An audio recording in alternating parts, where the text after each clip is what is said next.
Hi and welcome to Happy Kitty Kitchen.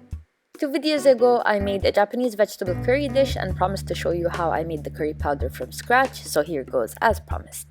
Even though this seems like a lot of spices, believe it or not, I was still missing 3 or 4 spices that make it an authentic Japanese curry powder, but fear not, this is still very close to the real deal. If you're wondering why I would even bother to make my own curry powder, it's because I believe freshly made and homemade is always better, and also because I could not find the S&B Oriental curry powder anywhere near me.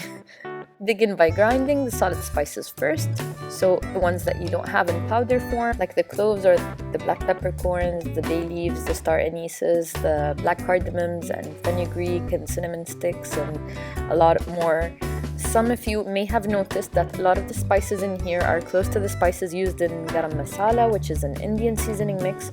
So instead of buying bags of each individual ingredient, buy a bag of garam masala mix in solid or powder form and take a shortcut. Then proceed to add in the other ingredients that aren't in garam masala.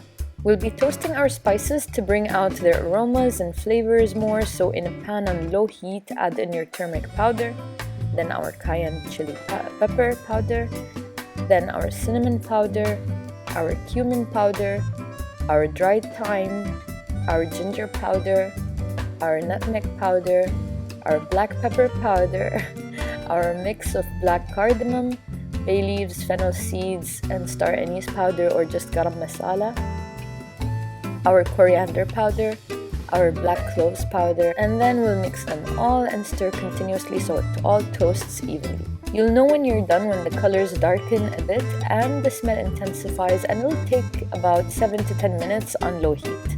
Don't be afraid to give it a taste to see if you want to make any changes or if you want it spicier. Then put the curry powder in a well-sealed jar or bottle. I'll leave 2 links down below to the recipes that I learned how to make this from. I didn't stick to their exact recipes, but I get my starting point from them, and for that I'm very thankful to them and their method and their very well-detailed ingredients.